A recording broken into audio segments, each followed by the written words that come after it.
In the last episode, I shared with you guys how you can make better decisions as a leader.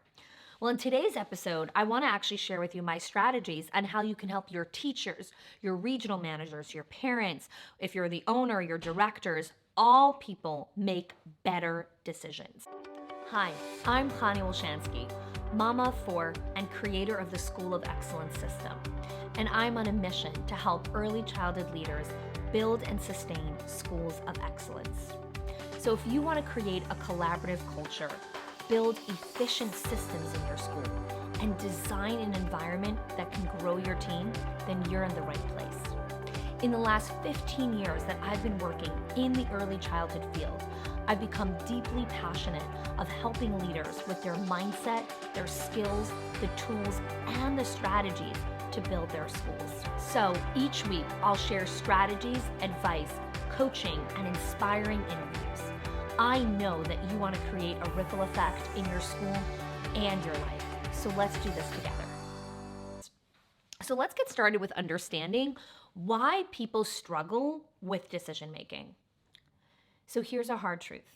Whoever owns the decision owns the consequence. We'll say that again. Whoever owns the decision owns the consequence. And so it is so much easier to defer decision making to somebody else that's higher up so that you don't have to own the consequence.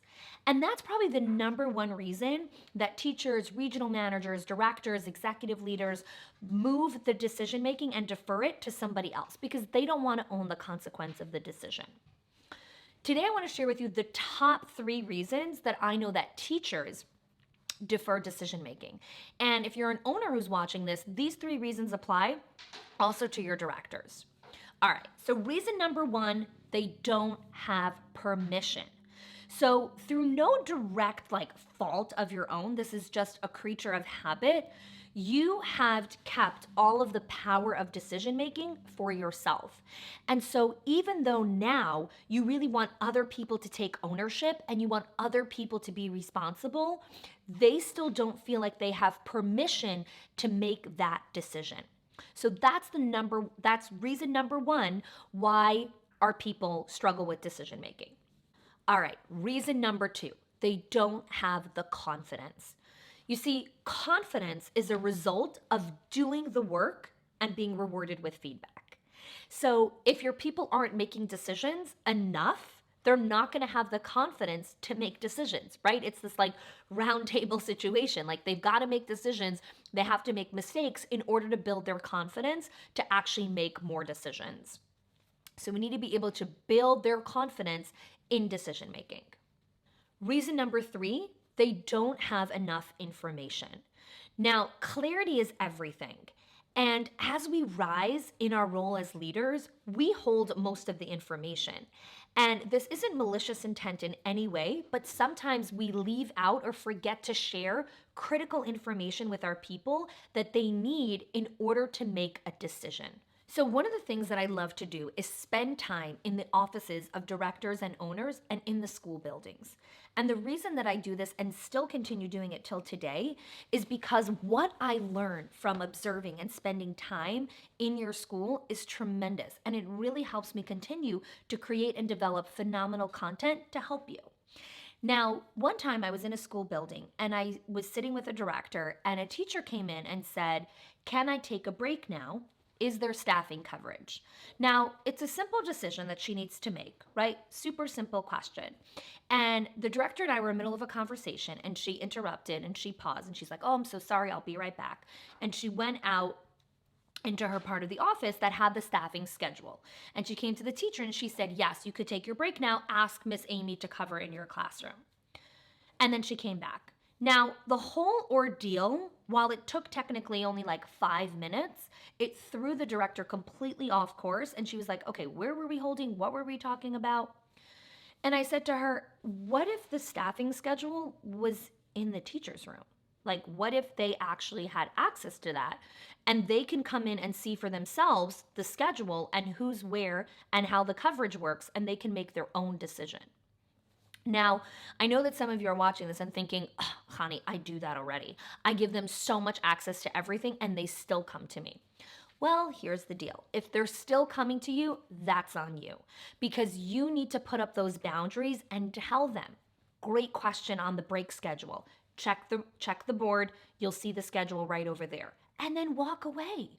We don't need to stand there and babysit them while they're looking at the board. They're grown-ups. They can figure it out. They can learn how to read a board, right? So many times we do so much babysitting with our staff and it comes from a good place, but it actually robs them of their own learning cycles and their ability to become better leaders in their own classrooms.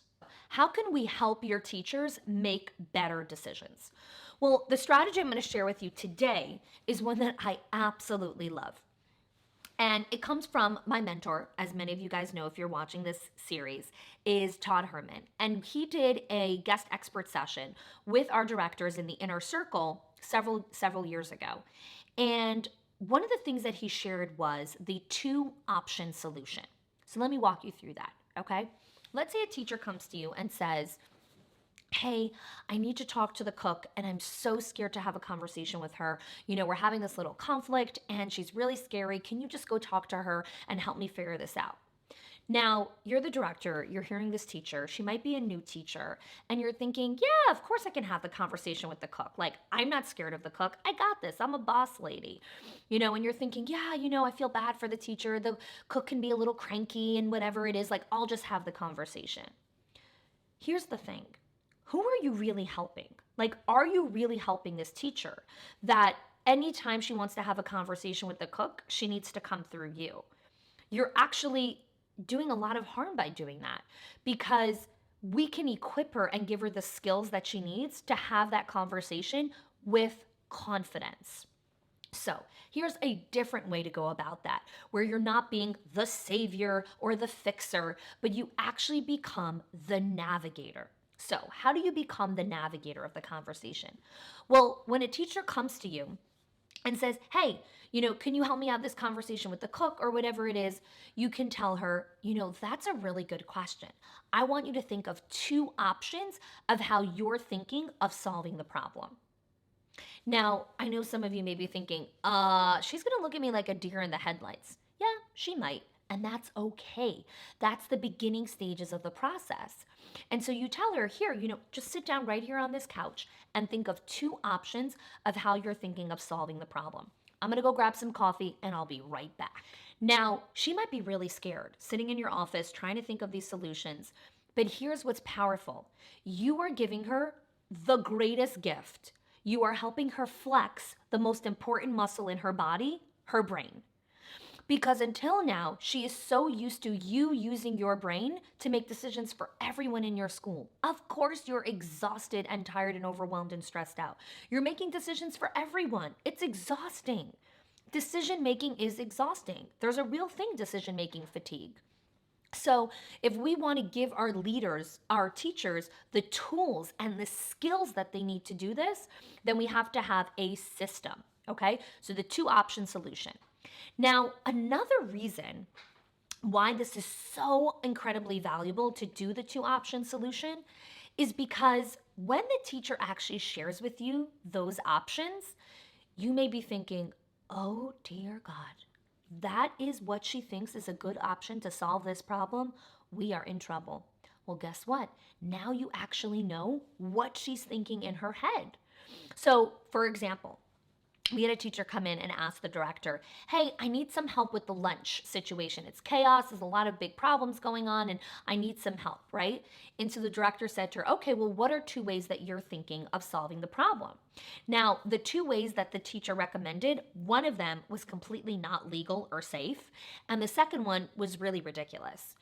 And the director just sat there in stunned silence. She's like, I can't believe she thought that that was a good idea. Like, that's not even legal. Like, we can't even do that in our school. And she called me up in a panic and I said, this is amazing news. Could you imagine if she just did that on her own? She could have closed her school down, right? Now she told you the way that she thinks. So now you have data on how to train your staff even better. Now you know, oh, here's where my staff are struggling. This is the way that their thinking goes and their decision making is. I need to help them in this particular area. And then you invest in training or coaching or whatever it is to help them in that area. And you're not just bringing in speakers or telling them to go watch webinars or sending them to conferences just because your friends are doing it. It's not high school anymore. We don't just do things just because our friends are doing it. We need to choose training that actually reflects what our staff are struggling with. So let's bring everything in full circle. How do you help your staff make better decisions? Use the 2-option solution. So my ripple effect challenge for you today is today or tomorrow, whenever you go back into your school and a teacher comes to you and says, hey, can you help me solve this problem? I want you to sit her down and say, sure, that's a great question. And first, I want you to tell me 2 options of how you're thinking of solving the problem. And for more information and more strategies on how you can continue to help your teachers make better decisions, download the PDF below of our accountability plan, khani.me/accountability. If you like this video, make sure to subscribe using the bell so that you get notifications when we release videos twice a week.